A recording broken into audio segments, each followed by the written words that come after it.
beef cattle research and ways that we're moving forward in the future, especially with Bos indicus breeds, all from Texas A&M University. We have Dr. Cliff Lamb. He's currently the department head of the animal science at Texas A&M. His primary extension and research efforts have focused on applied reproductive physiology in cattle, emphasizing synchronization of estrus and replacement heifers and postpartum cows. In addition, in 2013, Dr. Lamb and 6 colleagues received USDANIFA Partnership Award for multi-state efforts for their extension efforts in reproductive management, and received the University of Florida Research Foundation Fellowship Award in 2014 at the Animal Science Society meetings. He's received over $10 million in grant funds and has published over 100 journal articles. Dr. Andy Herring. Dr. Herring's been teaching college courses and conducting research since 1994. He's got a passion for teaching. He's very good at it. I've worked with him quite a bit. And he's received several awards. He's also very passionate about educating and working with livestock producers so they can make the most informed decisions regarding profitability and sustainability. His research has been heavily focused on improved efficiency of beef production systems involving Bos indicus, Bos taurus cross cattle. He's published over 200 publications, including journal articles, scientific abstracts, and conference papers. And then Will Kaiser. Will Kaiser is a PhD student in the Animal Science Department at Texas A&M University. His research is focused on developing methodologies to identify deviations in cattle behavior for the purpose of disease detection. And prior to his arrival at A&M, he was involved in commercial cattle research in the Pacific Northwest for a very large livestock producer. He achieved his master's at the University of Idaho. Will's got a lot of practical experience in the industry working for Simplot. So if y'all will, give these 3 guys your undivided attention. They'll each give a short presentation and then have a panel discussion where you can feel free to ask any questions. So first is Dr. Lamb.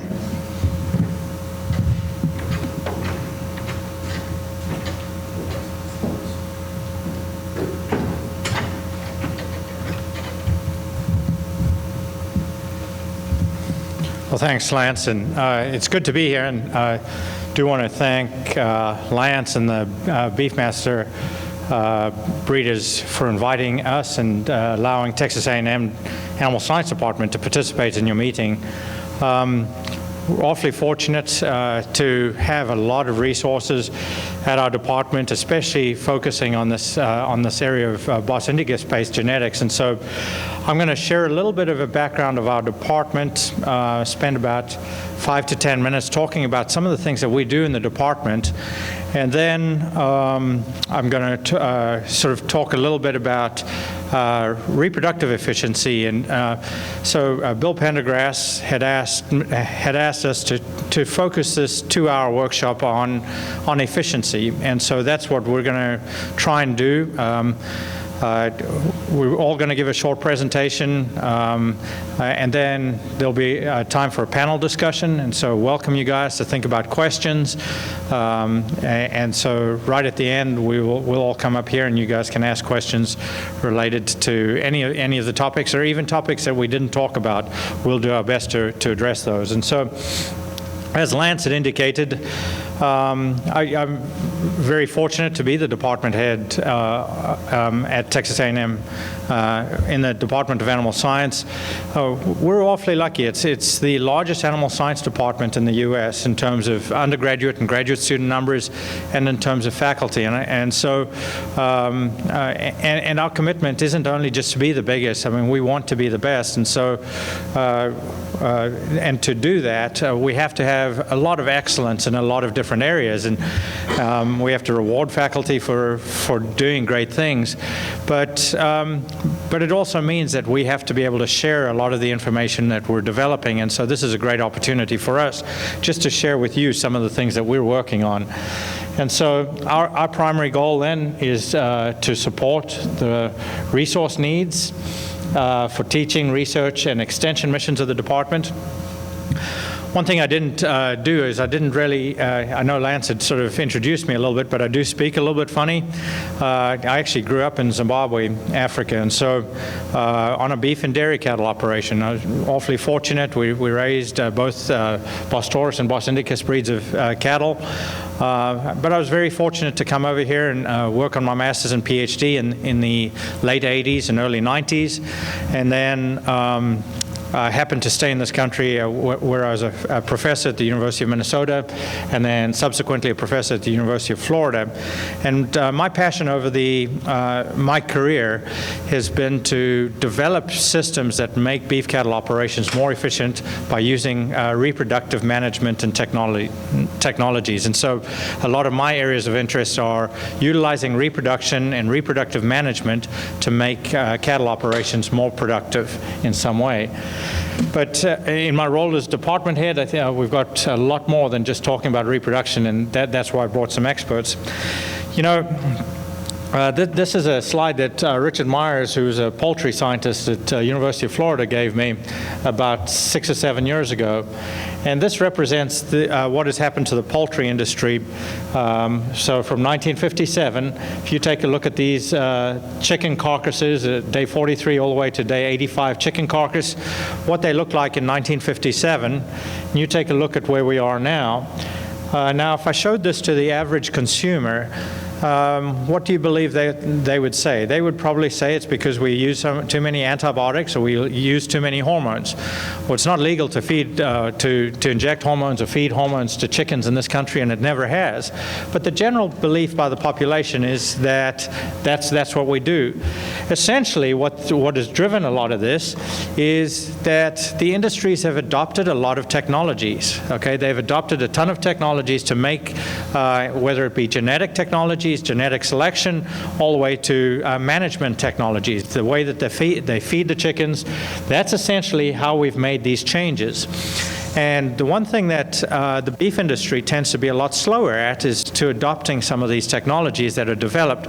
We tend to be lagging behind. When you take a look at the dairy industry, this is what the dairy industry has done since 1944 to 2007. In 1944, we had over 25 million dairy cows in the United States. We're down to, it's somewhere around 9 million dairy cows right now. And so we've had a 180% decrease in the number of dairy cows we have in this country. But look what has happened to milk production per dairy cow. We've had a 375% increase in milk production from those dairy cows. And so, again, a lot of that has been as a result of that industry adopting a lot of the technologies. Certainly during this period of time from 1944 to now, some of the technologies that have been adopted at a very high rate, one is obviously artificial insemination, where more than 80% of the dairy cows are inseminated at least once every lactation. And so you take a look at the adoption of technologies and genetic selection, and you can see what these industries have been able to do. Certainly in the beef industry, it's very different. I mean, we have, they're more extensive in nature, they're more variable in nature in terms of environments, but it doesn't mean that we cannot use a lot of the technologies and selection tools that we have available. And I know that Dr. Herring and Will Kaiser will be talking a little bit more about that later on, but I just wanted to share with you some of the potential that we have in the beef industry down the road.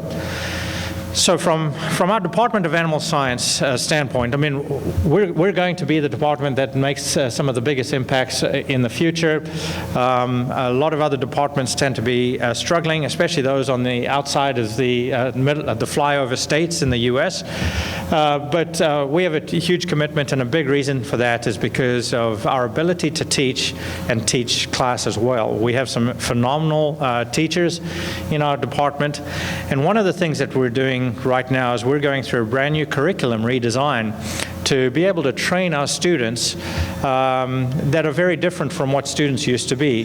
The average student that comes into our Department of Animal Science now does not come from a ranching or an agricultural background. A big portion of them come from the cities. And so our goal is to make sure that we give those people an appreciation for the animal part of animal science, whereas we didn't have to really worry about that in the past. And so we're making our curriculum a little bit more rigorous in such a way that every person who comes through that department has an appreciation for animal science. In addition to that, though, we have some phenomenal researchers and some phenomenal extension specialists. But these are all of our centers that we have that our department is responsible for. The Clayburgh Center is our office building. Somewhere in the range of 35 to 40 faculty members are housed there. Our meat science facility, it's the largest meat science facility in the U.S. We've got a horse center. We've got a pavilion where we do a lot of teaching. Hildebrand is quite a phenomenal complex. It's a brand new complex that was built about 3 years ago, and that's about a $30 million complex. We're busy building a new horse nutrition and physiology lab. Basically our teaching center where we teach, where we have a lot of sheep and cattle teaching classes, but we also have a swine facility and a nutrition lab.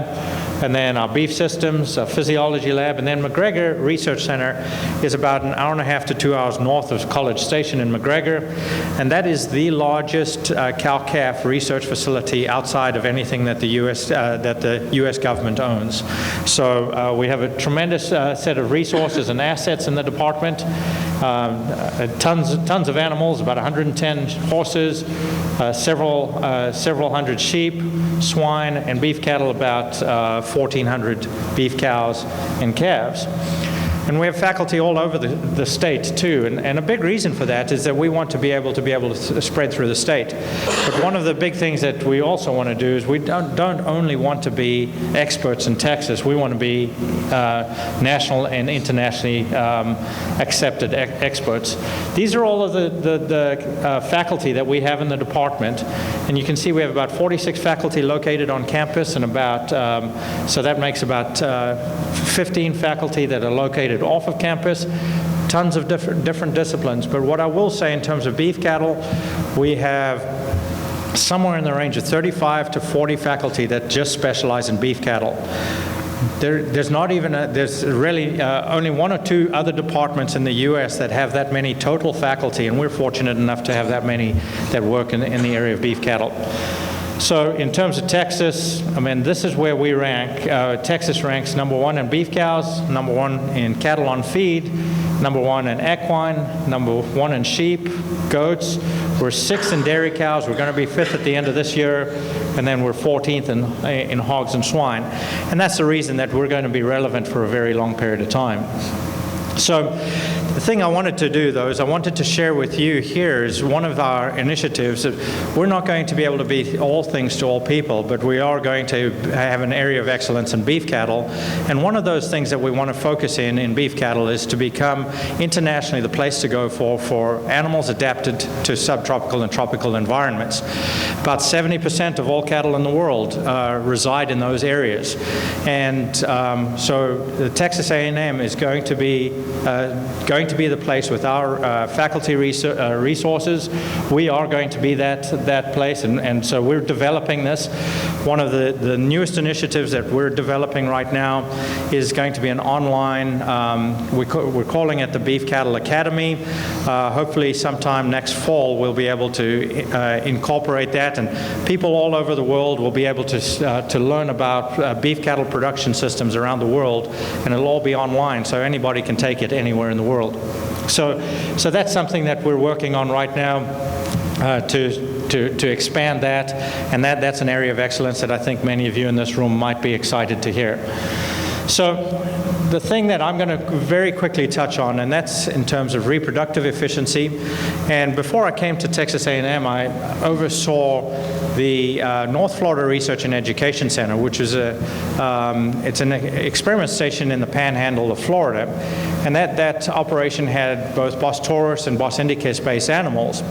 And we were really fortunate at this operation to be able to use it as a case study to show what happens when you actually start putting pressure on your herd for reproduction. And you know, I think you read a lot of trade magazines, you read a lot of articles that are out there, and a lot of those articles are trying to focus on various different things that might affect your beef cattle operation. But one thing that I've been able to find over the years is this desire to look for a silver bullet to change everything. And there really isn't a silver bullet. But the one thing that a lot of people seem to neglect is the pressure that they can put on their operations in terms of fertility. It doesn't mean you're selecting for fertility. What it does mean is you're trying to identify animals that work in your environment and under your management that'll be more reproductively sound. And so the one thing that we know is that pregnancy has a 4 times greater economic impact than any other production trait. And a lot of people, when I say what I'm going to say next, is that they sort of laugh a little bit. But you know, for me, a pretty cow isn't pretty unless she's pregnant, right? In fact, in many cases, an ugly cow is a lot prettier if she's pregnant than a pretty cow that's not pregnant, because you're not going to make that much money from a cow that never gives birth or never produces you a calf. And so, putting some pressure on the herd for pregnancy. Because it is the most economical trait, and it may not necessarily be a trait if you speak to the pure geneticists, but it is more economical than anything else that you can do in your operation.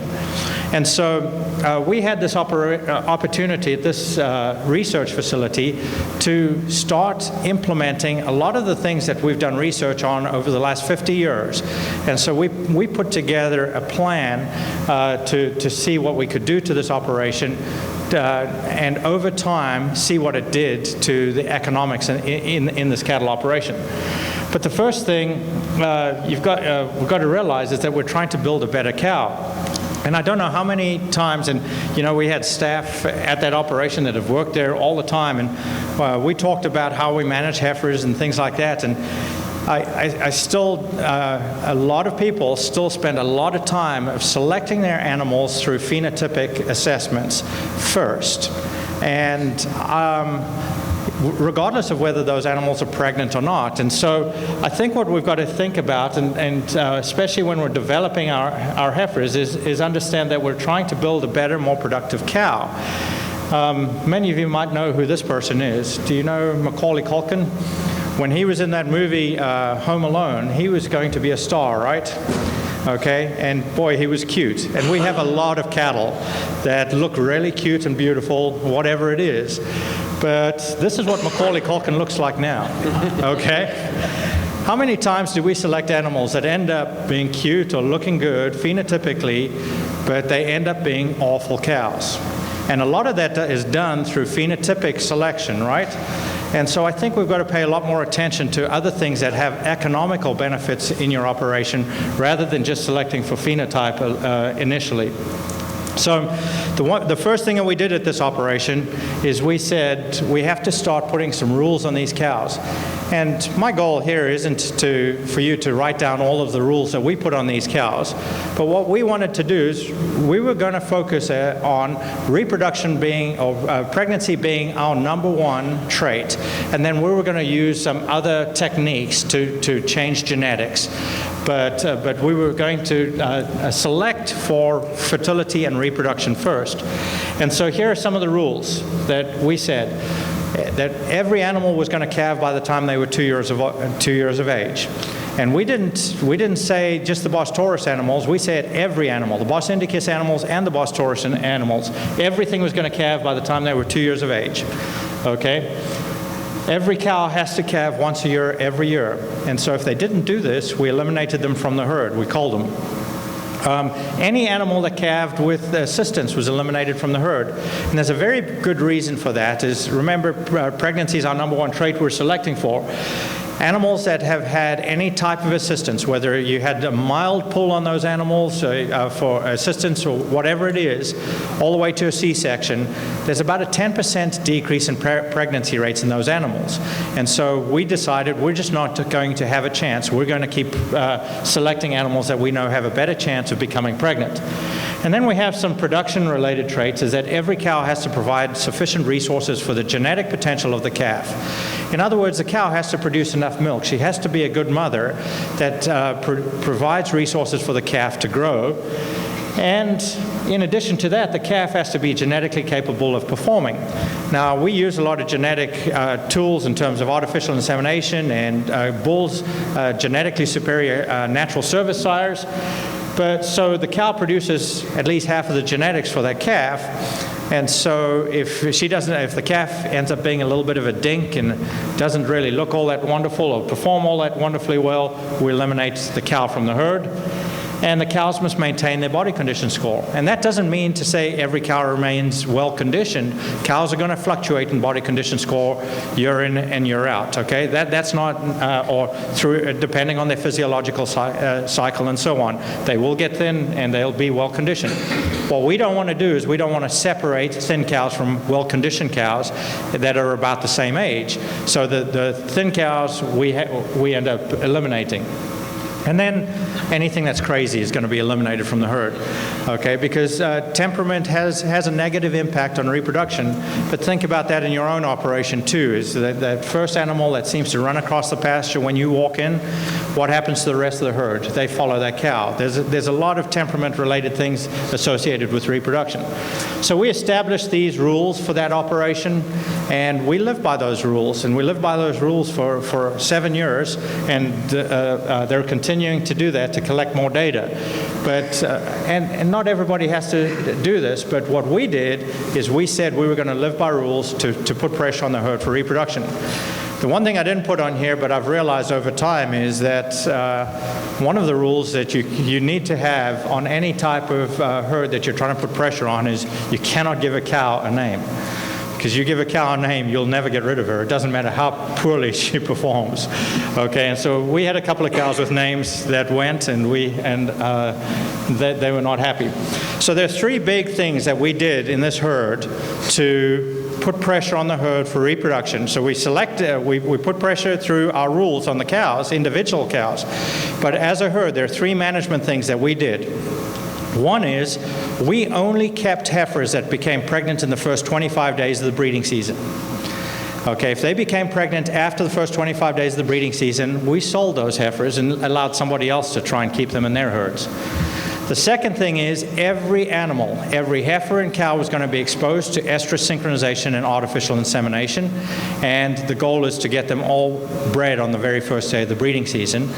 And the third thing is we're going to put as much pressure on our breeding season length as possible and continue to decrease it to the point that we're going to get a more uniform herd. And so those are the 3 things. The reason that we only selected 25 heifers that were pregnant in the first 25 days of their very first breeding season is this. And this is there are several data sets that show this, but this is probably the most robust out there. And this is from the USDA market in Nebraska, and the black line here represents those heifers that became pregnant in the first 21 days and of their very first breeding season, and they followed those heifers for 9 breeding seasons after that. Those heifers becoming pregnant in the first 21 days remained in the herd longer than those heifers that became pregnant after the first 21 days in their very first breeding season. And so the longevity in the herd is a lot longer. But more importantly, what's the economic benefit of that? This slide represents the calves, the offspring of those heifers, just by becoming pregnant in the first 21 days of the very first breeding season. Take a look at the black bars here. All the way through the 7th calf, those females produced a heavier calf at weaning. And when I added up all of the raw data here, those animals that became pregnant in the first 21 days of their very first breeding season, through their lifetime, produced 3/4 of a calf more in their lifetime compared to animals that became pregnant after the first 21 days of their breeding season. That has an economic impact to the average beef cattle operation. And so what we did is we said we needed about 60 pregnant replacement heifers to become pregnant and calve every year. We didn't select our best 60 because of phenotype or whatever genetic marker they had. We selected our 90 best. and we exposed everything to synchronization and AI. We AI'd them on the first day of the breeding season, and then 21 days later, they were earmarked to be natural service picked up, and then we ultrasounded them. Anything that was pregnant in the first 25 days we kept, and we usually ended up with about 70 to 80 of those 90 heifers pregnant in 2 cycles. And then we could put pressure and we could select and eliminate about 10 to 20 heifers every year because of whatever, because you don't like the way they look or whatever. But we got them pregnant first before we started picking out which ones we kept. The other thing is, remember, we wanted to expose everything to synchronization and AI and reduce the breeding season length. So before we started putting pressure on this herd, the breeding season in 2006 and 2007 was at least 120 days. The records were very poor, but at least 120 days in length. Quite simple. They turned bulls on the first day of the breeding season. They pulled bulls 4 months later, maybe, and that was it. So in 2008, we started doing this. We artificially inseminated the heifers on the first day of the breeding season. A week later, we AI'd the cows that had calved or were eligible to become pregnant. And then, so we synchronized them and AI'd them then. But because of the long breeding season the year before, we had some late cows that hadn't calved by the time we AI'd initially. And so those late cows, we call them the late calving cows. And because of the long breeding season that year before, we had a third group of cows. We call them the late calving cows. Okay, they were artificially inseminated, and then we removed the bulls about 10 days earlier that first year. So it was a lot of work, and it took a lot of time. But remember, one of our rules was that we were going to artificially inseminate and synchronize every cow. So because the data shows that that should work. In 2009, take a look. It's exactly the same. We had 3 groups of cows to AI because we still had a long breeding season, but we removed the bulls a little bit sooner that year. 2010 and 2011, you'll notice that we only had 2 groups of cows to artificially inseminate because we're starting to bunch up those cows. And every year we reduced the breeding season length. 2012 and 2013, look what has happened now. Every animal is eligible to be artificially inseminated at the start of the breeding season. We reduced, if you take a close look here, we reduced the breeding season length for the cows down to about 62 to 64 days. In 4 years, we got that down. We cut the breeding season length in half in those cows. And every cow now that stays in that herd has to be eligible to be artificially inseminated on the first day of the breeding season. If she does not fit into that window, she's eliminated from the herd. Okay. So let me show you this slide, and I know it just looks like a bunch of colorful lines, so I'll set it up here. On the left-hand side, that's the first day of the calving season. On the right side, that's the last day of the calving season, and this is called a survival curve. And each one of these lines represents the calving season for a different calving season. And so if you follow this green line here, what you do is every time a cow calves, depending on the day she calves, you keep adding it to the line until the last calf is born for that calving season. $9 more per calf. Each calf is worth $169 more per calf than where we were 6 years ago. That's quite significant, okay? And so that's all because we put pressure on that herd for pregnancy. There wasn't any extra inputs, okay, because artificial insemination creates a couple of hassle factors, but in terms of cost, actually ends up being a little bit less expensive than just turning bulls in. Overall, to that operation, about 300 head, that operation is bringing in about $50,000 more to that operation just associated with us putting pressure on that herd for pregnancy. And so I'm not going to keep talking much more about that, but I just wanted to share with you the importance of pregnancy, regardless of whether they're Bos indicus or Bos taurus-based animals.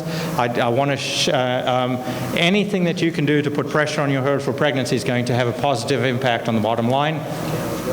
For those of you that are unaware of us, I certainly welcome you to go to our Department of Animal Science website. There's a ton of information on there, and you can sign up for our monthly newsletter. Also want to let you know that we have a Facebook page. If you do have a smartphone, please feel free. We also, a lot of the information that you find on the website is fed through into our Facebook page, and you can get that in small chunks too. So again, I want to thank you. I'm going to turn it over to Dr. Herring, and he's going to continue. And then we'll be back on later for questions. But thank you very much.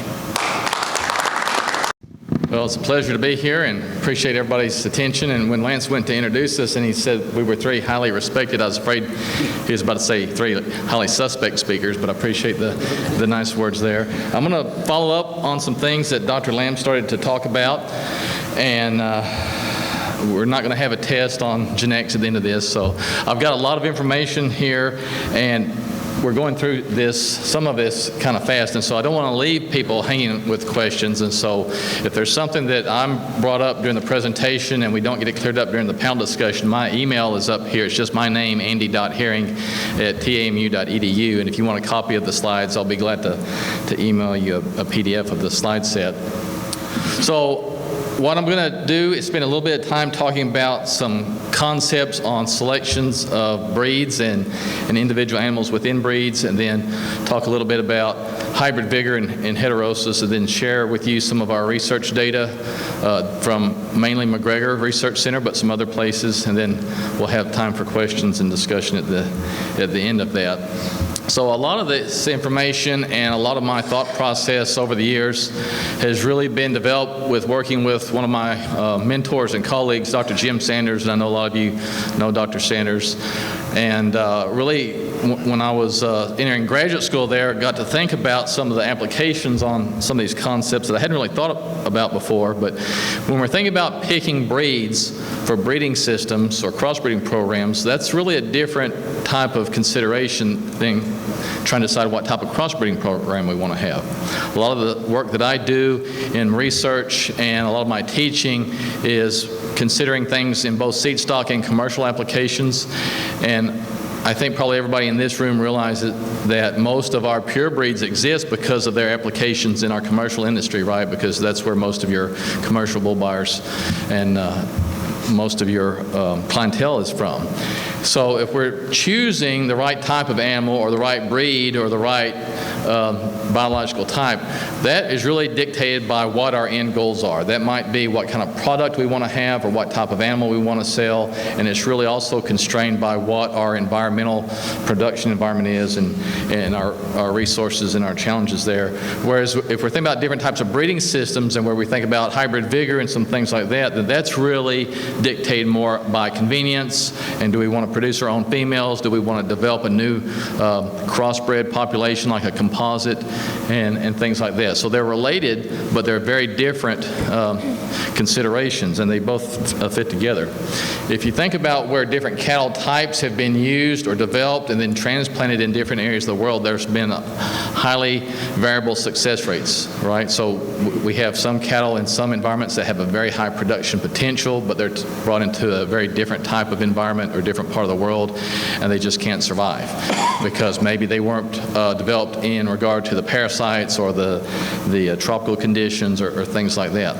So this just shows some different ecological regions around the world, and if they have the same color up here, then they've got very similar characteristics, right? So there's lots of types of management, and there's lots of different genetic resources in the cattle world that should work in a lot of different places. But we know if we're going to stay in business, sometimes not having a market structure or our political infrastructure trumps all that, right? So when we think about trying to stay in business, we've got to think about the animal genetic component of that and how to use that, but also what drives us from a business model standpoint. So when we think about Bos indicus cattle, right, they're used in a lot of places of the world because of their adaptation to those kind of conditions. You know, from a longevity standpoint, parasite resistance, several different disease tolerance, heat, humidity index tolerance, that they work a lot of places. But what a lot of people don't realize is that Bos indicus influence cattle also work in a lot of places because of the extreme levels of hybrid vigor that they have when we cross them with certain types of breeds. And so anywhere in the United States, I think we could probably argue that there's not any production environment that we have to have 100% Bos indicus in. We have a lot of places where we do have that, right? But as far as the harshness of the production environment, we probably don't have to have that. And there's some areas of the world that we don't need Bos indicus in, right? So that's not a new concept.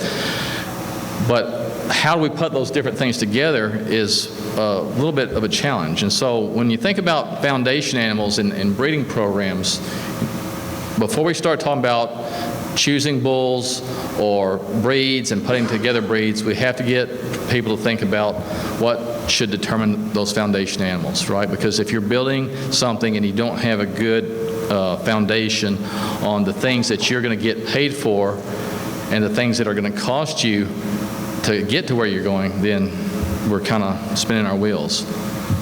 So I've done some work in some different places, and I've worked for the past 4 or 5 years with a herd in the Dominican Republic in the Caribbean, and he uses a variety of different Bos indicus and Bos taurus crosses, and they've got about 1,000 cows. And so this is a story that he told me one afternoon, and when we were looking through the cow, and I took a picture of this cow, is that this cow was not impressive to him. He thought she was too small, but they had been keeping production records. And so when he went back and looked at her production record, she was one of the few that had had a calf every year for several years. And she ended up being one of the foundation animals in his improved breeding program. And so what Dr. Lamb said about trying to improve reproductive efficiency, I agree with 100%. If we don't keep the right type of records, then we can't identify those animals, right? So we can do some things on a per herd basis, but when we're thinking about genetic management, we've got to be able to identify those different bloodlines and use that accordingly. The other thing I think you probably recognize is that just because some cattle have the highest production potential, that doesn't mean they're going to have the highest production performance, right? And so in this part of the world, in the summertime, we see a lot of cattle that don't have any indicus influence that are standing around in ponds because they're suffering from a heat stress standpoint. And so the potential and the realization of the potential are two different things. We have to do things that make sense and that are not going to drive us out of business from a cost of production standpoint. So let me talk just a little bit about some basics on crossbreeding. And again, this is probably review for most of you. A lot of people automatically think that the hybrid vigor or the heterosis, we use those two words interchangeably, is the most important consideration in a crossbreeding program, and it is not, right? The first thing to think about is the foundation. So you may have heard the saying, you can't make chicken salad out of chicken poop, or some other word, right? If you don't have good breeding animals of whatever foundation type you're starting with, you're going to have crossbreds with hybrid vigor, but you're not going to have a very, very good base. So that relates back to the other things we said to think about. Then we can start thinking about how do we try to structure some things so that we maintain as much hybrid vigor in either the first generation or then in later generations if we're interbreeding those animals for composite. And then if we have terminal crosses, then we may have certain ways that we can make a certain cross where this type of bull bred to that type of cow is more efficient, even though we're still getting the same type of calf produced from a breed standpoint. So there's a lot of different ways to think about efficiency on how we get there. Okay, so I'm sorry we have to talk about some basic genetic concepts, but I want to make sure that everybody understands these things. You've probably heard the word or term heritability before, okay? If you think about all the different ways that animals' performances differ, we can broadly classify things as either genetics or not genetics, or genetics or environment, if you want to think about that. Okay, and then within the genetics, there's a lot of different types of influences, or within environment, there's a lot of different types of environmental influences. Okay, so for every trait, if you want to think about the overall variability, we could think about that as a pie graph. Okay, so there's some piece of that pie that those differences are because the animals' genes that they carry are different. And so we might call that breeding value, or we might call that gene content. If you're familiar with EPDs, that's the part of the trait that we're changing with EPD selection. It's the actual genes that the animals carry, and some traits are higher in heritability and lower than others. Okay, so for this theoretical example, we'd say it's about 25% heritability. Okay, that doesn't mean the other 75% is environment though, right? Because there's another type of genetic component that's really based on the genetic combinations that the animals have. And so we usually call that hybrid vigor or heterosis.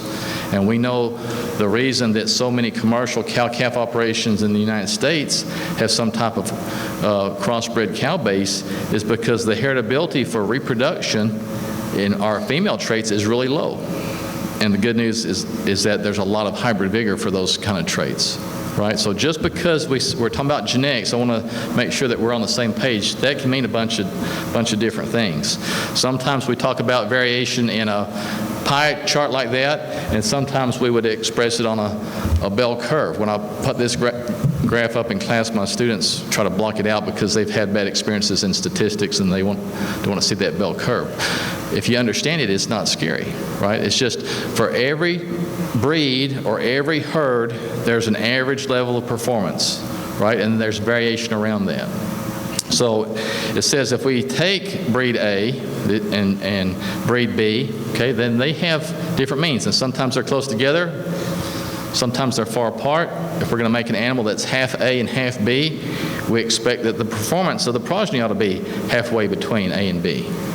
But it's not, right? So we get a little bit more performance than what we predict just on the breed percentages, and that's what hybrid vigor is. And so depending upon the trait, depending on the breeds that are used, that level of hybrid vigor is going to be different. That usually goes in a very favorable direction. We get more cows pregnant, we get more weaning weight or more milk produced. The one thing that it goes in that's a not favorable direction a lot of time is temperament, which I don't understand that yet, but the few studies where they've measured that, in the purebred animals, the crosses tend to have a worse temperament or go in the opposite direction is what you would want it to go. But for our production traits, they tend to go in the more favorable direction. So when you think about these two genetic concepts in regard to heritability, we would say things like cow reproduction or days to come back in the heat after calving or calf survival, or a lot of our health traits are low in heritability. That means that they're hard to change from a selection standpoint. The animal's own performance doesn't do a good job indicating what genes it carries. Okay, and those type of traits tend to show the highest amount of hybrid vigor or heterosis. Okay, so those are hard to change by selection. Things like different types of male fertility traits, calf growth, milk production, marbling, a lot of those things are intermediate. They're fairly easy to change. And the things that are easiest to change from a selection standpoint are things like mature size, frame size, mature cow weight. And if you look at historical pictures over the years, we have changed all of our cattle breeds a lot because it's been easier to change that way. Okay, and so in general, the traits that are the easiest to change by selection don't show so much hybrid vigor and vice versa. The one thing that we have to also really realize is that when we have Bos indicus-Bos taurus crosses and make that F1, we usually have about twice as much extra performance, twice as much hybrid vigor than if we make F1s from two Bos taurus breeds or two Bos indicus breeds. So that we know that, and we know that the F1 cow is very productive in many different environments, even in places that we don't think about them being typically adapted to, like central Nebraska. But the F1 Bos indicus-Bos taurus cows there have been extremely productive where they've been evaluated at the U.S. Meat Animal Research Center in Clay Center, Nebraska. The other thing I want to talk about before we get into our data is thinking about things from a total production system standpoint. So if our goal is to wean more pounds of calf to sell, we automatically think we need to have bigger calves a lot of time. Well, that's not necessarily true if we don't have our reproductive rates where they need to be. Right? So if we think about things from a total production system standpoint, it's not just emphasizing one output type trait like calf weaning weight, but it's the number of cows that weaned a calf and how effective they were at getting there and what is our total cost of production. And so if you look at something like pounds of calf weaned per cow exposed, and we just had F1 Angus Herefords or any other type of Bos taurus F1, we might get an extra 20 pounds of calf weaned per cow exposed. So that's related to calf growth, cow milk production, increased reproduction, calf survival, all that kind of wrapped up together. And we would expect something about double that if we had a Bos indicus-Bos taurus F1 calf. So when we talk about direct effects on hybrid vigor, that's the effect of having the calf be a crossbred. The most important aspect of hybrid vigor in our beef cow production systems is the maternal component. And so if we have a crossbred cow, we're going to get even more of an advantage because of all the things that we talked about. So if we have crossbred cows producing crossbred calves, we can capitalize on some more advantages there. Thinking about it from a whole production system standpoint. Okay, so let's talk about a few studies. Some of you may have heard of some of these. The ones that I'm talking about today are where they've compared different types of Bos indicus, Bos taurus, and at least 3 studies there from our research center in McGregor. There was a project initiated in the early 1980s that was actually at Riesel, Texas, which is just south of Waco, close to McGregor at the USDA Research Center there, where they were going to compare Brahman, both gray and red, and some other newly available zebu breeds that had just been imported from Brazil, Nolorgier and Indo-Brazil, and they bred those types of bulls and Angus bulls by artificial insemination to Hereford cows, and then they measured lifetime productivity on those animals. So all the males were fed out and slaughtered, and all the females were kept to evaluate total calorie production and productivity, including longevity. And we know that that's really important. We've probably got the most data on Bos indicus influenced cattle regarding longevity of any place that we know of. If you want to find out how long they're going to last, there's no shortcut to do that. And you got to see how long they're going to last and stay in production. Okay, so the culling criteria on these commercial projects has been a little different than what we would recommend in our seed stock herds. Because I agree with Dr. Lamb, right? If you are letting cows stay in the herd that are not reproducing every year, then you are sliding from a genetic improvement standpoint. If you're thinking about commercial herds, and if you knew that a cow was only going to be open for 1 year, but then she was going to calve for several years in a row, if you knew that, you'd be economically better off to keep her for a year. Right, because you can feed her for a year cheaper than you can pay for her replacement. So that's some place that we would differ in recommendations for commercial versus seed stock herds some cases. So the reason that we did that in these projects is so that we could compare cows that had perfect records, but we could also look at the cows that did not have perfect records. So they were allowed to stay in the herd if they failed to wean a calf one time. They were allowed one skip, and then after that, then they were culled. So this shows some averages for those different types of F1 cows on the production of their calves. Birth weight, weaning weight, percent calf crop wean, pounds of calf wean per cow exposed, and the percent that were still in the herd and productive through 14 years of age.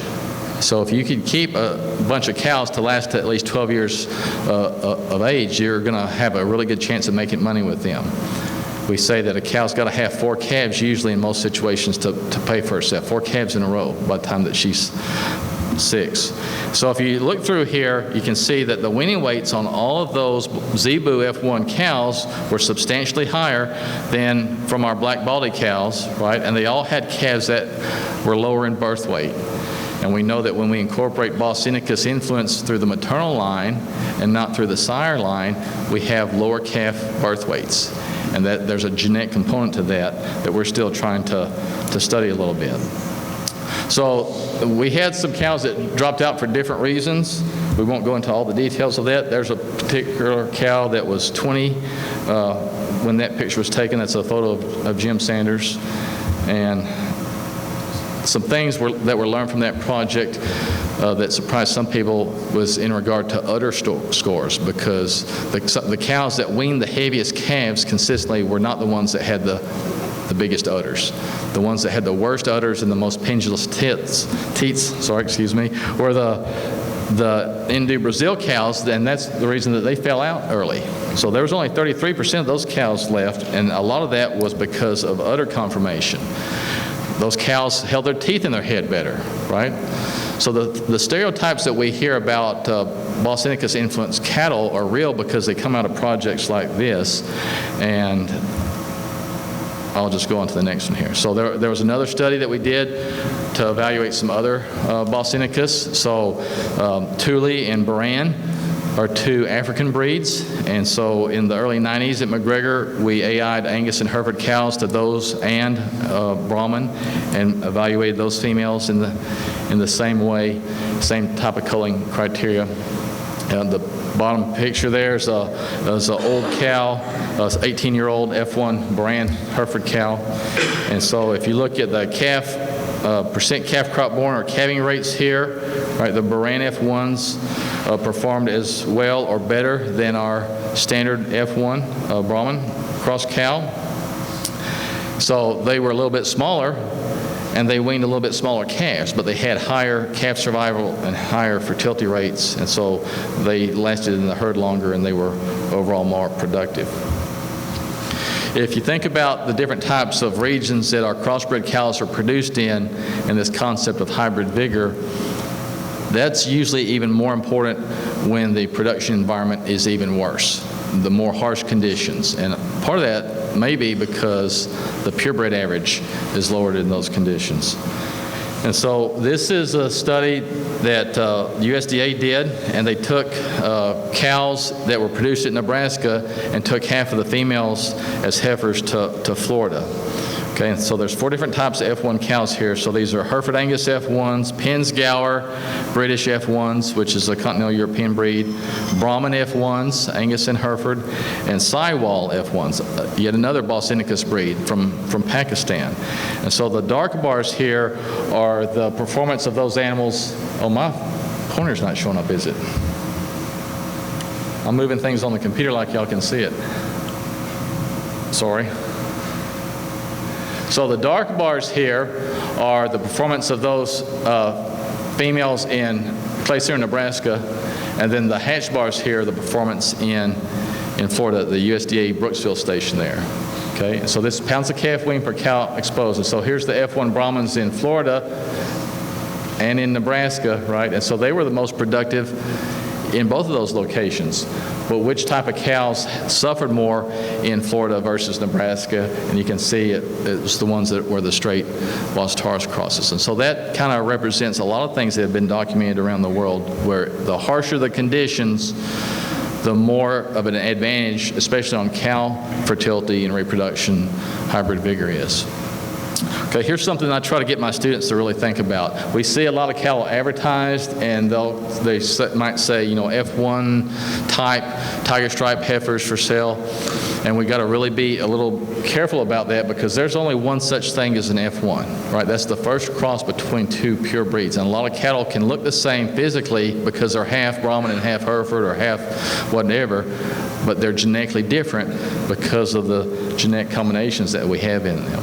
Right? And so we'll talk about one that is a little bit. Now, I'm going to ask you guys a couple of questions just to make sure everybody's still awake here and see what you think about this.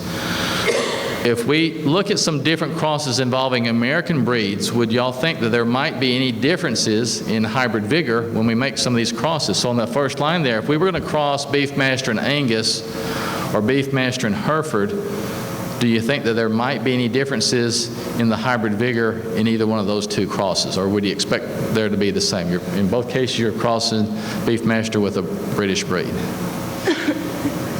Anybody got any thoughts on that? You think there might be any difference? I would expect that there would be more hybrid vigor when we cross Angus and Beefmaster, right? Because if you think about what is the foundation of Beefmaster, right? Because it's got some Hereford, and it's got some Shorthorn, and it's got Brahman influence, right? So even when we have a breed that's been around for a long time, there's still elements when it was developed from a crossbred base that are still going to be there. That's not a bad thing. That's a good thing, because that level of performance will be increased over time. Or this one might be a little bit more obvious, right? So if we cross Brangus and Angus or Brangus and Hereford, we expect there to be more hybrid vigor in this cross, because these are 5/8 Angus and 3/8 Brahman by definition, right? So if you understand that, or you have bull buyers with commercial herds that understand that, that's another little way that you can help communicate some things with them, or explain some differences in efficiency that they might see or be interested in thinking about. Okay, so let's think about this concept of these breed combinations. If we have animals with 2 different versions of genes, we've got kind of a nasty word we use for that called heterozygous. So if we make an F1 animal, if we cross Brahman and Angus, that F1 animal is 100% heterozygous at every spot in its genetic makeup. What does that mean? That every place it inherited a Brahman gene from one parent and an Angus from the other, and we got a Brahman and Angus together, right? If we make other types of crosses that are half and half, we don't have that. That's why an F1 is genetically unique. So if we were going to make a composite here, okay, and so instead, we're not going to call this Brangus because it's not 5/8, 3/8, but half Brahman and half Angus. Okay, and if you look at, okay, what can come in? Well, the dams are half and half, so they can pass on a Brahman or an Angus version of the gene, and so can the sires, right? And so in that F2 or those later generations, when we interbreed them, we can have some purebred combinations and we can have some crossbred combinations. When we make the first cross for the F1, a lot of times we may see some more uniformity than in the F2. For sure, in regard to color aspects, if they're different for color, we'll see a lot more variation in the F2 and later generations because they've got more of those combinations going on. Okay? So if we had a composite with two breeds that was half and half, and as long as we avoided inbreeding, we would expect that half of the hybrid vigor that was present in the F1 would still be there in later generations, no matter how many generations down the road it is. But if we inbreed, that makes them more homozygous, and so we lose that. So inbreeding and crossbreeding have the opposite genetic effect. And if you have a composite that's more slanted toward one breed or the other, right? So if you had 7/8 of one breed, you're not going to have too much hybrid vigor because that animal's more like a purebred. Does that make sense? So you may not understand the math or have thought through that, but there's a lot of these things that you probably have seen and thought about. And so we teach our students that on average that when we have Bos indicus-Bos taurus crosses, that there's twice as much hybrid vigor. And so I'll ask them on a test question or something, is it possible that we could have a composite that's 25% Bos indicus that might have more hybrid vigor than another composite that's half? And they'll say no, right? If it's half and half, there's got to be more hybrid vigor. Well, it depends on what percent and what breeds make up the Bos indicus and the Bos taurus, right? Because I haven't said anything about saying we only have to have two breeds involved, right? So here's a case where if we had a composite that was a fourth Angus, Brahman, Hereford, and Shorthorn, right? These are all the different breed combinations that you would expect to see. And every place that there's a Bos indicus, Bos taurus, we get twice as much hybrid vigor. And here's a case if it was half Brahman and half Hereford, there's only one way to get a crossbred combination. So if we're talking about cattle that are Bos indicus and Bos taurus, that's not the same thing as just saying two breeds, right? What's our main goal? Is it to produce calves that are a certain amount British and Bos indicus? And if that's true, we can do that a bunch of different ways. It just doesn't have to be with two breeds, right? Okay. So some unusual things associated with that have been documented, and this is something that we continue to do some research on. So we know worldwide there's a lot of hybrid vigor when we cross Bos indicus and Bos taurus, especially when we look at cow fertility and reproduction type traits. So they did a large crossbreeding project in Queensland, Australia, at the Rockhampton Research Center there. And they documented really high levels of hybrid vigor in the F1 females. And then they said it appears that it all goes away in the F2 and later generations. And that's not supposed to happen. If we've got those breed combinations going on, that doesn't go with what we predict from genetics theory. And so a project was started in the mid-1990s to better look at heterosis retention in Bos indicus and Bos taurus crosses there at our research center at McGregor. Again, Jim Sanders was the lead scientist on this. Okay, and so this is some data from that project. And so this is just the average of the purebred Herefords and Brahmans, the mid-parent average for calving rate. And here's what the average calving rate was for the F1. Okay, and we would expect to have half of that much advantage in the F2. That's how much hybrid vigor there is, 14 percentage points above this. And so we would expect that in the F2, it would be 7 points higher than that, 83%, but it was a little bit lower. Not much different, okay? And then Angus and Brahman, the average of the purebreds was 82%, the average of the F1s was 92%. We would expect in the F2 to have half of that, so we ought to have 87%, and it was 84. So that's not much difference, but they were both a little bit lower. different F2 types were made, they started to see some things that were kind of interesting and unexpected. Okay, so these are all F2 Hereford Brahman cows, and that were made some different ways. So if they were out of a bull who was Brahman sired and a cow that was Brahman sired, that's what this BH by BH means. So the sire breed's listed first here.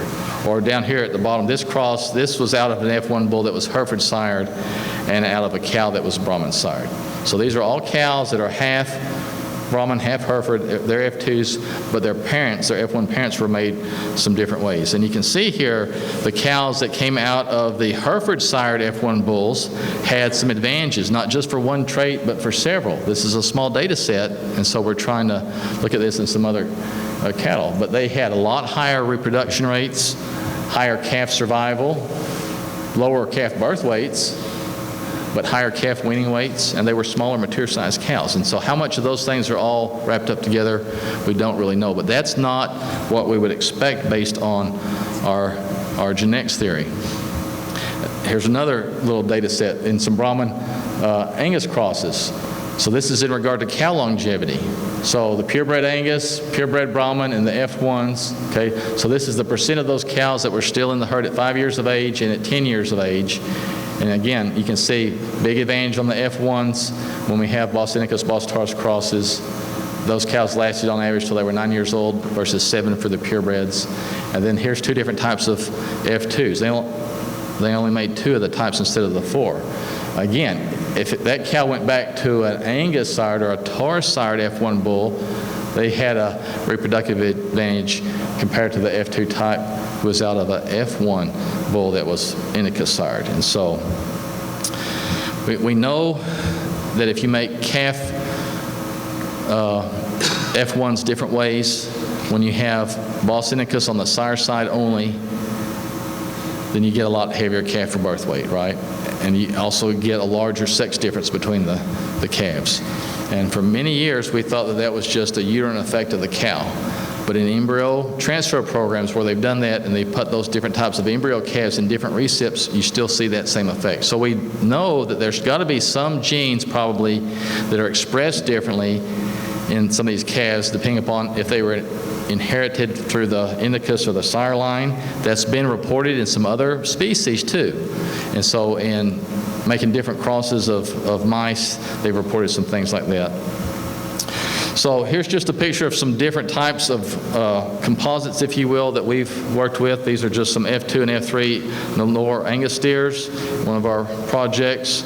A producer in Brazil who is making a composite that had Nelore Red Angus and Synapole in it, and those are second generation composite heifers there. Another one in Paraguay that had Brahman, Red Angus, and Synapole in it.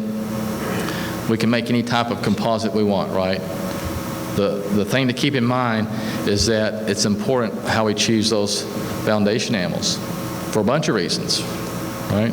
So we know that there's large amounts of hybrid vigor when we make these crosses, particularly the F1s. We tend to see even more of that when the production environment is really challenging. The more seed stock producers know about the performance of their own cattle in different environments and how they fit with other types of crosses, then they've got some advantages on advising their bull buyers.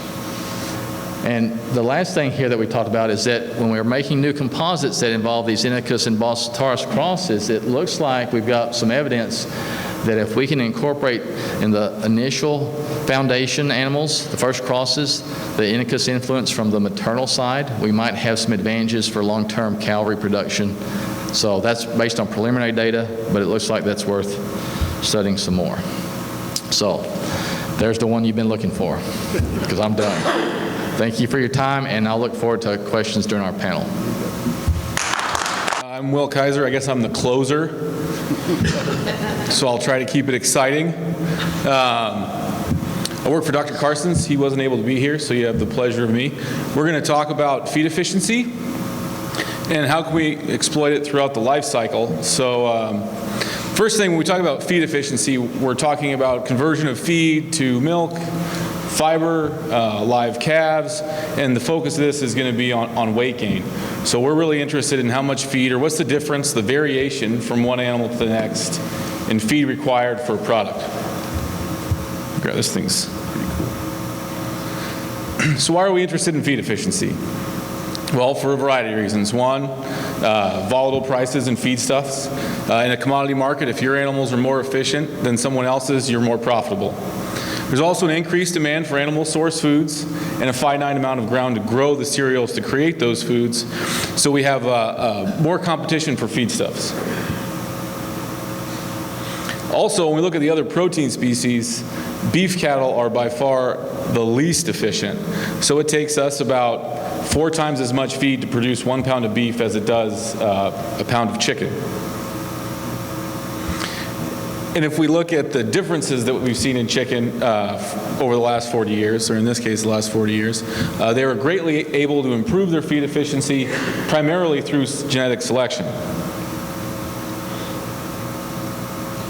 And as we start looking at carbon equivalents and potentially trading carbon credits on the EU exchange, beef has a much higher carbon equivalent per kilogram of food than the other species, and this is primarily driven by the fact that the cow herd is on forage and the largest consumer, the primary consumer of calories within the production system. So the mother herd consumes about 50% of all the calories, but they're responsible for about 70% of all carbon equivalents. The United States has been very effective at increasing the amount of beef we have with a decreasing cow population. Things like nutrition, pharmaceutical technologies, growth-enhancing technologies have all driven this. And we were also able to uncouple certain economic traits with other economic traits. So in this instance, we look at the Red Angus breed. They were able to uncouple birth weight from yearling weight and mature weight. So we don't get bigger calves, but we get a bigger end product. If we look at the carcass size in animals, we've been selecting for increased carcass over the last 50 years, and we've been successful at that. So carcass weights today, this slide says by 2025, average steer carcass is 900 pounds. I would argue that in certain parts of the country today, average steer carcasses are greater than 900 pounds.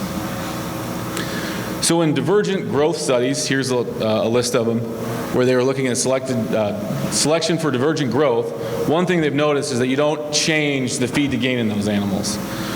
So we can make selection pressure on growth, and we can make the animals bigger, and we can do that successfully. But those larger animals aren't necessarily more efficient than their smaller counterparts.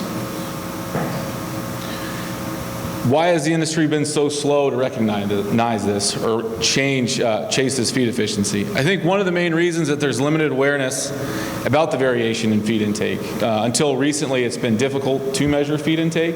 I just don't think the industry has caught up to the wide variation. We can see it in one lot of cattle to the next, but there's a large inter-animal variation.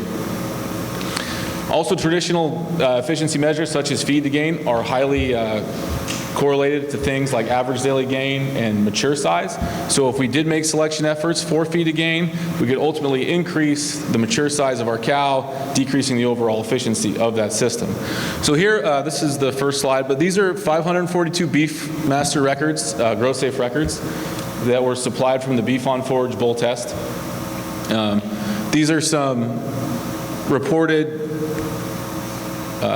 correlations of feed to gain and other economic traits. And actually the Beefmaster records seem to be a little bit, now these aren't genetic correlations but phenotypic, but they seem to be a little bit more uncoupled from growth, which is a good thing. So what's a good feed efficiency trait? What attributes are we looking for?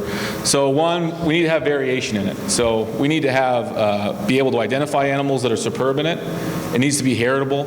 So the dams and sires that have improved feed efficiency need to be able to pass it on to their progeny. It would be great to have that uncoupled from growth, so we can select for efficient animals that still tend to grow and have good carcass characteristics. It should be favorably linked with biological processes that lead to feed efficiency, such as decreased heat production, increased digestibility. It should be favorably associated with cow efficiency. So if we can measure animals when they're young, we want them to be more efficient as cows. And then minimal antagonisms to other genetically and economically relevant traits. So this can lead us to residual feed intake. So RFI is calculated as the difference between the predicted, expected, and actual intake. So here again, we have the 542 Beefmaster records, and we're looking at dry matter intake by average daily gain. So positive RFI animals are going to fall on this side of the line. So all the animals that are above it ate more than we expected based upon that population. Low RFI animals ate less than we expected. Now, a positive RFI bull or cow isn't necessarily a bad animal. Within every population that's being tested, you're going to have positive and negative RFI animals. So if you have a superior set of genetics, don't be scared to buy or purchase a high RFI bull. All it's telling you is that he ate more than expected. A large proportion of the variation in feed intake is related to body weight and average daily gain. So we can account for a lot of the variance in feed intake due to those two things. And RFI quantifies the amount that isn't explained by average daily gain and weight. Residual feed intake is moderately heritable, so about 0.35, it goes from 0.35 to 0.5. It's independent of body weight and level of production. So here we're looking at a similar scatter plot. Instead, now we have RFI on the y-axis, and there's no relationship between average daily gain and RFI. So selection for RFI isn't going to influence mature size of the animal. And here's just a side-by-side. So if we're making a selection on feed to gain, we can see that there's a really strong association between average daily gain and feed to gain, which makes sense because it's part of the equation. But RFI is completely independent. And if we look at in swine, there has been multiple generation selection. There has been some in beef cattle, but swine you can get more generations, so it makes a prettier graph. It's heritable, and you can see those populations really start to change over time. So here's the beef on forage data set I wanted to show everybody. About 400 bulls and 150 heifers. I'm going to spend a little more time talking about the bulls. So here we have the January, April, and June animals. And I'm going to kind of go through and we're going to look at the different attributes of those animals as we started the test and kind of keep them in mind as we go through the presentation. So I have age. I didn't request it for the June. I'm sure I could have got it, but I'm assuming all these animals were born about the same time. So the later they were tested, they were older. Their initial weights were greater. So they start out at 900 pounds and go to 1225. And what I really want to show you is that we have a decrease in feed to gain in the later tests. And I don't think it's due to the efficiencies of those animals or the genetic merit. A larger portion of this feed is going to maintenance for the size of that animal. So they have less ability to put on pounds. So if we were just going to use these numbers here to select our bulls, we would be led to the animals that were tested first merely because they were tested earlier. So here's a couple distributions, not to scare anybody off, but I think they show a nice picture. So the animals that are in the blue, or on this side, were the ones that were tested in January, April, and June. So you can see as they were tested later, they were much heavier. The average daily gain actually increased a little bit, which is pretty impressive. Actually, the animals that were tested in June still gained like 4 or 5, which is pretty impressive.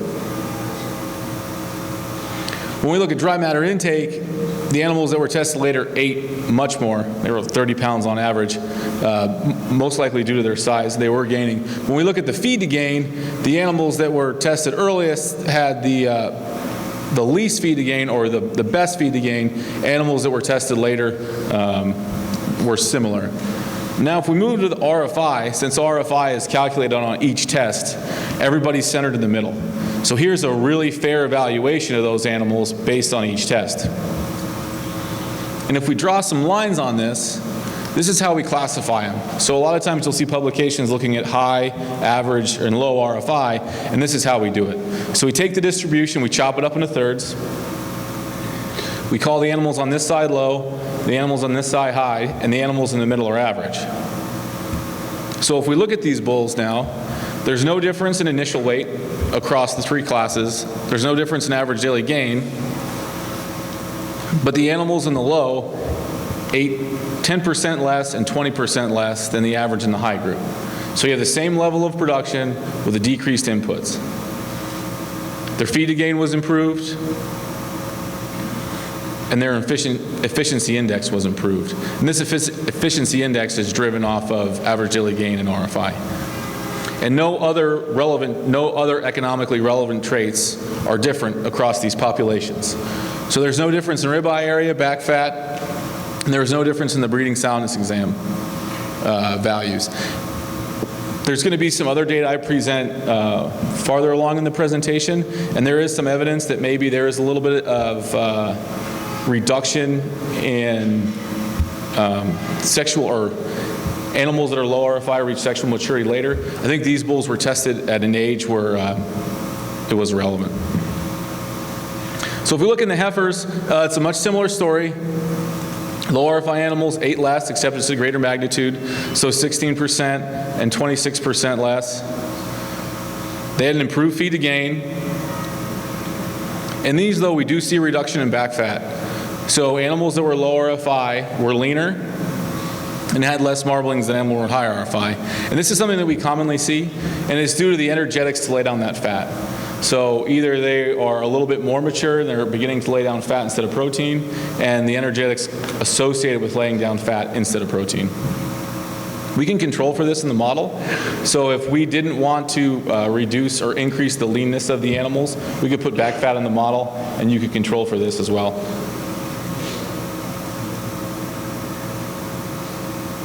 So we start looking at correlations amongst these things, and this is, I think, as telling as the classification of the animals. First off, the efficiency traits are highly correlated with each other. So RFI and feed to gain are highly correlated, and RFI and the efficiency index are highly correlated. The only other economically relevant trait that RFI is correlated with is dry matter intake. Feed to gain is highly indicative of age and initial weight.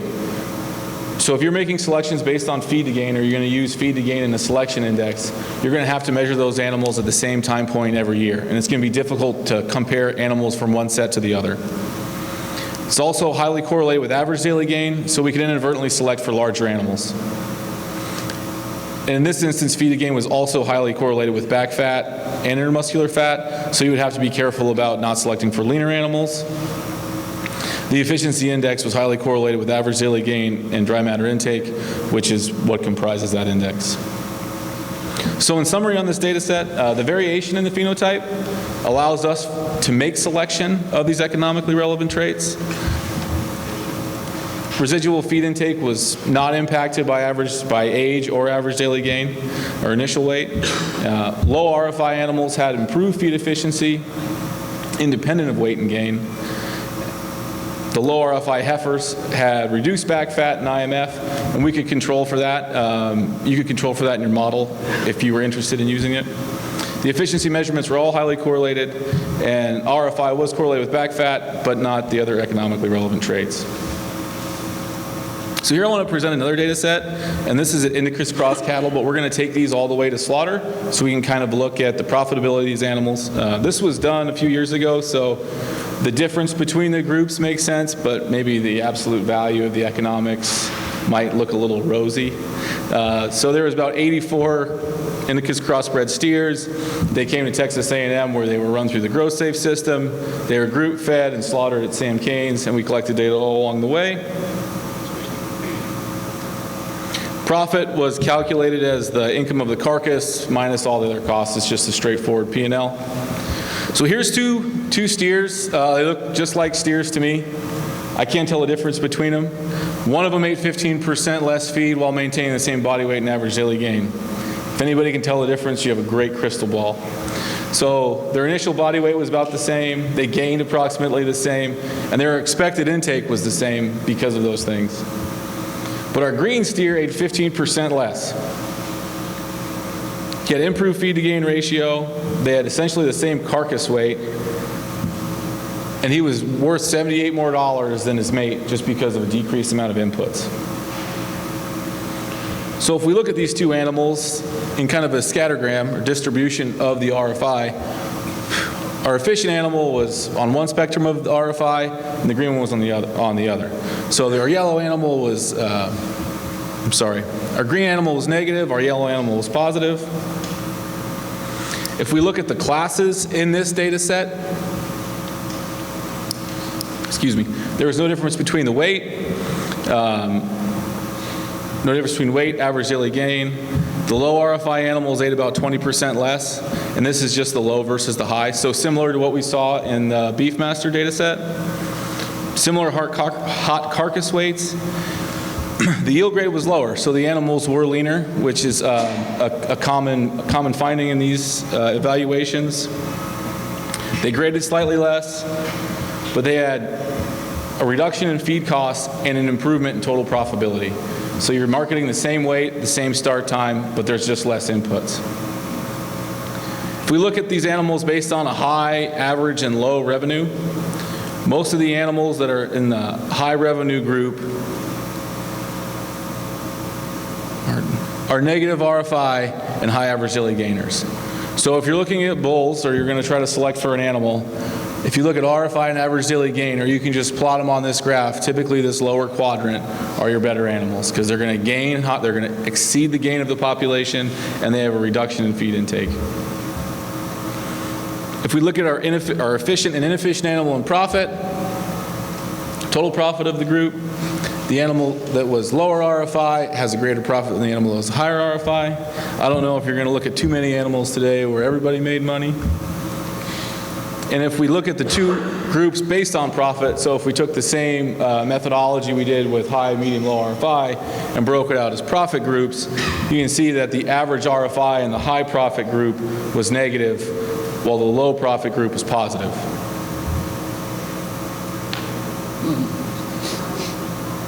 So what are some associations with RFI, right? Here we've just looked at it in growing bulls and heifers, and we've looked at it at feedlot steers. But what impacts does it have on other economically relevant traits? So this is a study done by Arthur in Australia, and he was looking at the change of feedlot progeny from animals that were selected on a high and low RFI basis. So this was selection over 2 generations, and they just took the progeny and they tested them.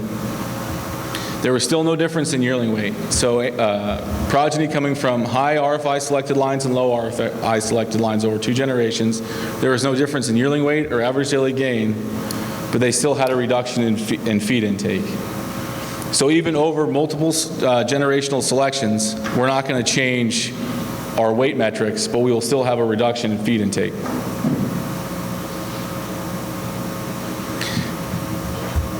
This is a study looking at the effects of heifers that were measured as heifers, and then after having 2 calves came back and they were tested again to see if those animals maintained their status when they were measured as heifers. So they took heifers, they measured them, turned them out on the ranch, let them have 2 calves, and they brought them back and measured them again. So average daily gain was highly correlated when they were measured as heifers and mature body weight. Average daily gain as heifers was highly correlated with mature body weight gain and feed intake. Feed to gain was highly correlated with mature body weight negatively. So if they had an improved feed to gain, they had a higher mature body weight. And RFI was highly correlated with feed intake. So even after having 2 parities going out being calves and coming back in, the animals that had a low RFI score still had a lower dry matter intake as a mature cow. This was some work that was done at Texas A&M. They had Bonsmara heifers, ranked by RFI while fed a roughage diet. They took the lowest and the highest, retained them for breeding, turned them out, and brought them back as cows. This is their heifer data. So the low RFI animals, kind of a similar story, had a reduction in feed intake, an improvement in feed to gain ratio, and no difference between body weight and their average daily gain. When they came back as cows, they had a similar body weight. The animals that were in the low RFI group measured as heifers had a reduction in feed intake and a reduction in feed intake per body weight. So if they had a reduced RFI as a heifer, it seems to translate into a mature cow. One thing that's also interesting about this data set is that the animals that had low RFI also spent less time eating, so they spent less energy associated with eating, and they seem to have a reduction in resting metabolic rate. So one of the reasons that could be contributing to this is they just have a slower metabolism than the rest of their pen mates. If we start looking at fertility and productivity of these animals, once again, this is a study done in Australia. No difference in low and high RFI selection lines in pregnancy rate, calving rate, or weaning rate in 2 studies, one done by Arthur, one done by Basarab. But if we look at the days till calving, or when they reach puberty, low RFI animals tend to have their first calf 5 to 8 days later. So one of the things that could be contributing to this is that they may be later maturing animals, or they're not going through puberty when the test is being taken. So if an animal goes through puberty during the period of the test, they're going to have a decreased energetic efficiency than their mates. So that's what might be driving this. So age of first breeding was delayed. There seems to be no interaction between breeding season and RFI, and the calving interval itself wasn't affected. They just had their first calf a little bit later. Some other work done in the lab found that bulls that had divergent RFI had a reduced scrotal circumference, lower proportion of normal sperm, reduced motility of sperm, and in a multi-sire natural mating study, the number of progeny produced was not negatively affected. So no effect on libido, but a potential effect on sperm quality. And I think this is probably also associated with age at maturity and when the animals were tested. So in summary, I've kind of ripped through these pretty fast, but I was trying to make up some time. Feedlot progeny from parents selected for low post-weaning RFI had 15% improved feed to gain with similar size and gain. Divergent RFI cows that were selected as heifers for divergent RFI had similar mature body size and weight and productivity. There was favorable associations between post-weaning heifer RFI and efficiency of forage utilization in pregnant cow once they were cows. Selection for post-weaning RFI appears to reduce cow maintenance energy without negatively impacting productivity. So we can measure them as heifers, and that seems to carry out as cows, and there's no other antagonisms associated with the efficiency measure. Looking at cow fertility, similar conception rates, similar weaning weights across multiple breeding seasons, but their age of calving may be delayed in the low RFI heifers due to later maturing animals.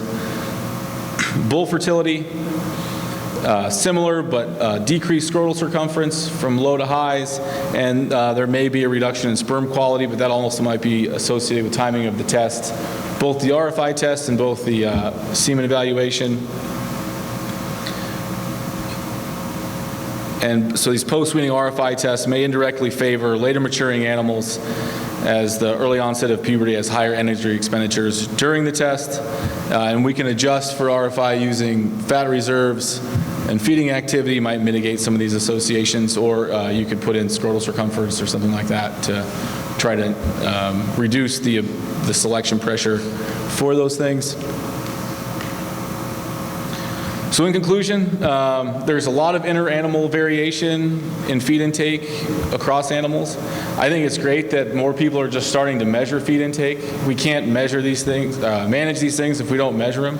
So that's a great first step. Incorporation of RFI or intake of some sort into breeding programs will reduce feed costs while improving profitability across all sectors, improving the efficiency of the whole production system. And RFI had minimal impact on cow mature size and other economically relevant traits. So I'll leave with that, though this one's kind of fun. So which deer consume 28% less feed while maintaining same body weight and gain? Pretty hard to tell by phenotypically looking at them. And with that, thank you for your attention. I think we're at the roundtable time now. So. I have a question for Dr. Herring. I was looking at your hybrid vigor table, and the thing that struck me was if I'm correct, and I'd like for you to clarify this for me, but it appears that the further away you get from the end product, you get more bang for your buck for hybrid vigor. Is that a good generalization? So like fertility-related traits, you seem to get a higher hybrid vigor effect than for meat quality traits or things that are closer to the end product. Is that a good generalization? For several of those traits, that's true.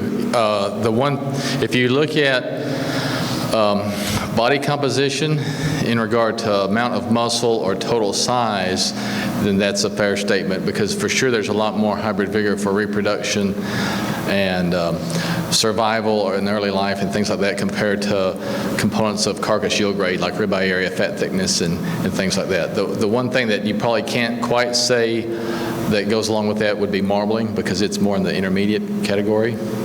But for the body size and amount of muscle, then that would be a true statement. Yep.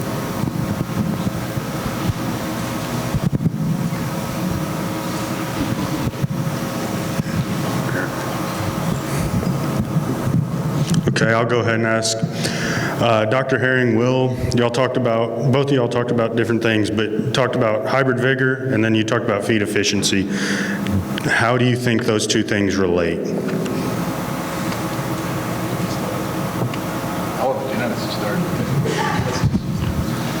So I didn't have any feed efficiency data, and that's not been evaluated as much as some of the other traits that I talked about.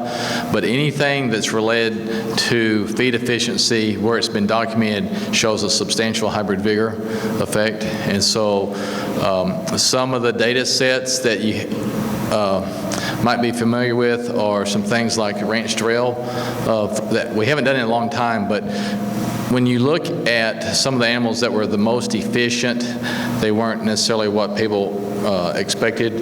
And when you went back into the data further, it was probably because they were crossbreds. And so where it's been documented, there's substantial hybrid vigor for feed efficiency, as well as the genetic potential to change it from selection. So I've got a question for Will too, but he may want to add in something first on that. I can add into that. So maybe not a heterosis point, but if we look at whole system efficiency, if you have a range setting where your cows are, you can definitely improve your whole system efficiency, not necessarily through heterosis, but definitely through using a terminal and maternal line. So you could have by using a terminal sire on a lower maintenance animal, whereas genetic potential can be shown in the feed yard, you could create more pounds per beef off of a lesser quality range than just the maternal line could support. So I think there's definitely some heterosis effects in there, but just by maintaining maintenance requirements on the range compared to when you can pour the grocery stew in the feed yard, there's some efficiencies. And some of the improvements in feed efficiency in the feed yard data that we've looked at is not just feed conversion, but probably also related to health aspects. So those are tied together a little bit. On your graph a while ago, you had dry matter intake, and it was 20, 23. What does that 20 and 23 represent? Pounds. So in other words, you're saying it's taken 20 pounds on an RFI to make 1 pound of meat? No, sir. No, it'd be 20. It was dry matter intake by average daily gain. So you might be 20 pounds. You'd expect to need 20 pounds of intake for 3 pounds of average daily gain at a given body weight. Okay. Yeah. Per day. Yep.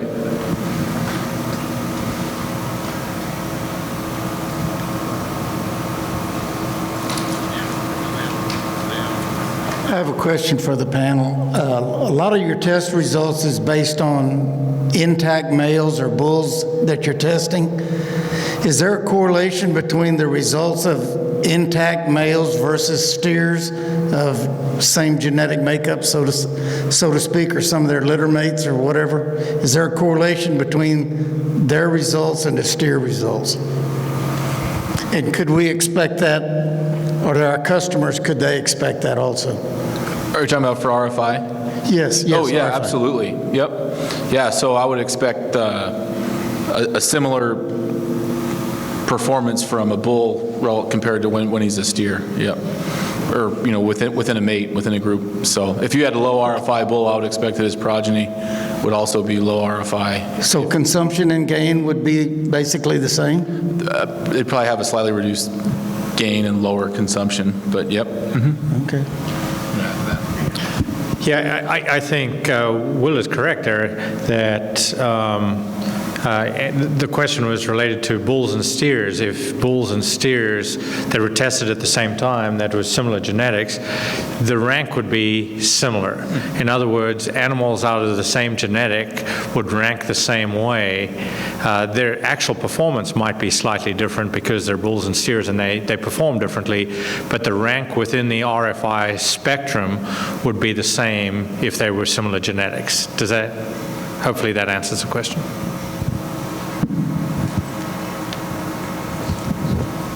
I have a question about bull selection.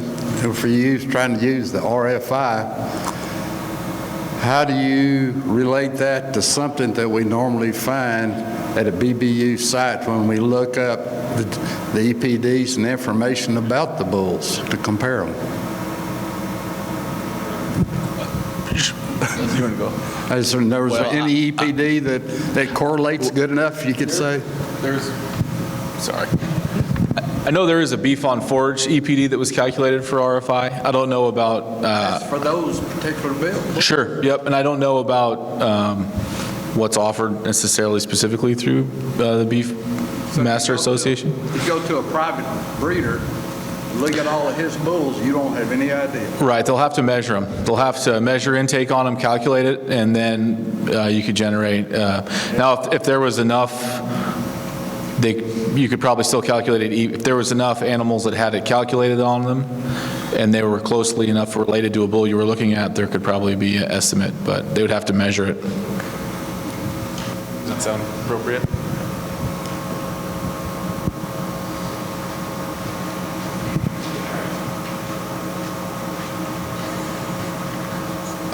On your zero RFI, does it vary from test to test, or is it a universal number? Or? The average should always be 0. Yep. I'm talking about, but how do you define 0? Is it just in that one test?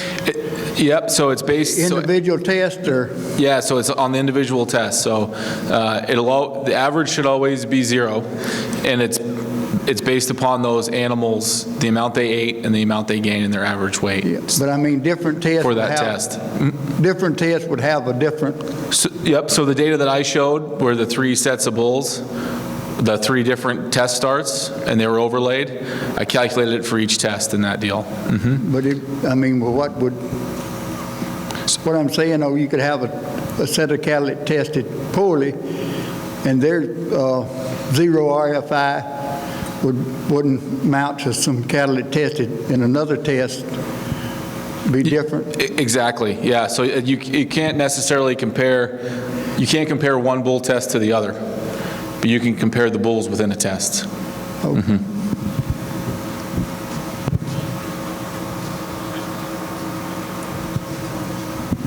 While you guys are thinking of some more questions, I thought of a question for Dr. Lamb and Will. So in regard to animal temperament, what can you guys say? Is there any relationship between an animal's temperament and its feed efficiency, or on the cow side, any relationship between temperament and reproductive efficiency? So I can talk to the feed efficiency. We actually measure temperament on all the animals that we use in our studies. There is an effect between temperament and dry matter intake and temperament and gain, but there's not an effect between temperament and efficiency. So essentially they eat less and they gain less, but they're not more or less, there's no relationship between temperament and RFI, but they are lower performing animals. They just convert at the same rate as the higher performing animals. Certainly from a reproductive efficiency standpoint, there is quite a high negative correlation between temperament and the ability of animal to become pregnant or retain a pregnancy. Animals that are more highly stressed, the stress-related physiology of an animal is very closely related to the reproductive endocrinology of an animal physiology. So an animal that's stressed out releases stress hormones, which are antagonistic to fertility.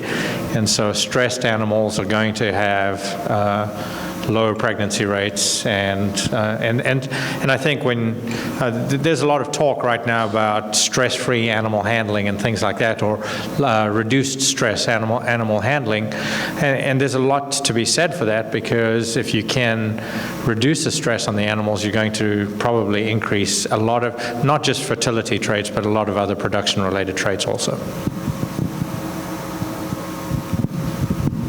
The one thing I might just add to that is that it depends on when we measure animal temperament a little bit. So there's been some good data out of Arkansas several years ago that showed if you measured cow temperament when you were processing her baby calf, you got a very different expectation than you were evaluating temperament when she was not under a protective situation. And so it depends a little bit when we measure temperament, but we don't want to get cows that are afraid to protect their calves, right? But if we were evaluating cows for temperament when she's not in that protective mode, we'd probably get a little better idea about her overall personality. I think Dr. Herring's exactly right. I mean, you know, we did an experiment about 12 years ago in which we actually adapted animals to handling facilities. And the pregnancy rates, the attainment of puberty was earlier in those animals that became more used to people. There were just a lot of fertility-related traits just because we handled those animals differently. They became used to people, they became used to the facilities and so on. So I think that sort of adds to a lot of this conversation. My question is, like in the Beefmaster breed, we're trying to increase intermuscular fats and, you know, the quality of the meat. So going back to the RFI and kind of like the genetic stuff, if you select for lower RFI, like there was an increase in leanness and a decrease in intermuscular fats, would you be selecting for animals that would be, you know, have less carcass qualities? If you did single trait selection, yeah. So you have the ability, there would be the potential for that. So I think RFI or dry matter intake, like any other trait, belongs in a selection index. It's not the primary driver of economics. So if you had those traits also in that index, you would reduce the ability to that. Does that sound?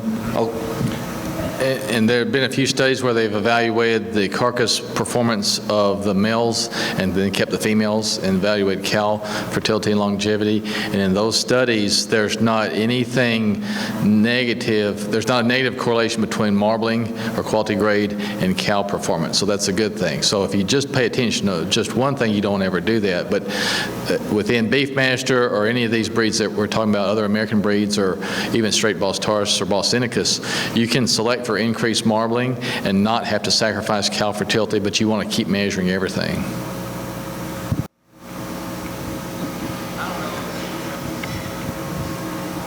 Hi, I guess my question is for Dr. Cliff Lamb.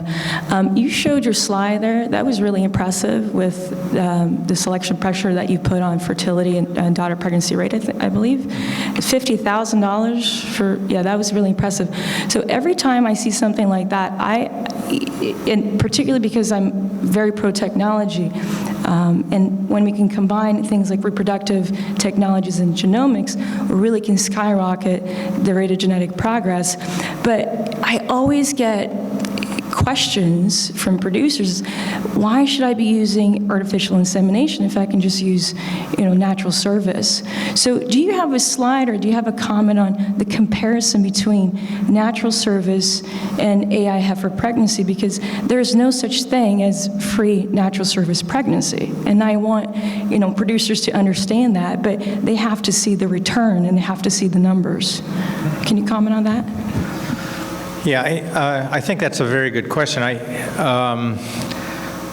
Let me back up a little bit too, okay? There's a lot of questions in terms of getting cattle pregnant that they feel like the pregnancy rates are higher when they use natural service versus artificial insemination, but usually that is because folks are not usually comparing apples and apples. If you had 100 cows and you gave them a bull or a group of bulls 21 days to get them pregnant, your pregnancy rates would run about 65% if they all came into heat and the bulls bred them all. If you did the same thing with artificial insemination and you detected all of those same females in heat and AI'd them all, your pregnancy rates would be exactly the same. That'd be about 65%. The problem is when we use artificial insemination, we're usually using it in conjunction with estrus synchronization, which is a technology, and we're usually trying to bunch animals up and artificially inseminate animals all at a single fixed time or a very short period of time. So you cannot compare those pregnancy rates to what a bull would do because he's only going to mate an animal that comes into heat. What we end up doing is we start putting semen into animals that may not have been cycling, but we give them a chance to become pregnant. So showing pregnancy rates to AI versus showing service to natural service is not comparing apples to apples. We're actually comparing two totally different reproductive technologies. So when we've done experiments, we've actually gone into groups of animals and we've separated herds of animals in half. Half of them we've exposed them just to natural service, and half of them we've exposed to synchronization and AI. What we've found is that at the end of the breeding season, or at the next calving season, so animals are calved to the breeding season in which we applied those treatments, we end up with about 6% more cows actually giving birth, actually weaning a live calf if they were just simply exposed to the synchronization and AI versus exposed to just natural service. In the end, per cow that was exposed to either AI or synchronization and AI versus natural service, the actual pounds weaned per cow that was treated is about 35 to 40 pounds more just because they were exposed to synchronization and AI. And the return on investment is about when we did that study was $49 per cow treated. And that takes into account costs of the bull, costs of cleanup bull, the cost of the drugs and everything. And I think a lot of people often, what we find is folks don't put the same value onto, they think of the synchronization and AI costs as being very negative, but they forget about the cost of the bull and the cost of maintaining a bull for a year. Very often they forget to compare those as the same. So in all of our studies, we've actually generated a decision aid tool, which if you have a smartphone, you can just download it. It's called the AI calculator, and it's like cow, culator, and you can actually determine whether it would be more valuable to AI versus use natural service in your own operation, given your own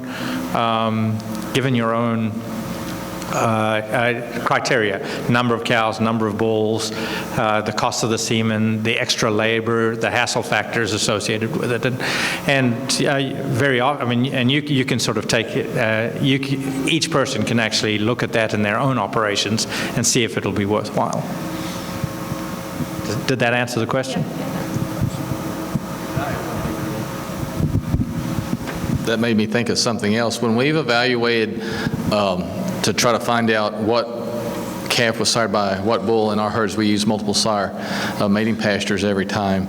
And we think about identifying cows that are different in productivity. There's a lot of work to be done on identifying bulls in regard to their breeding effectiveness and differences in individual bull fertility. And so, we put 4 bulls with 100 cows. Several times in the past, we would have had 45 or 50 calves in one year born to one bull, and one of them may have sired 15. And so there's a lot of those things on the individual animal efficiency on the bull side that we really probably ought to be thinking about more, I think.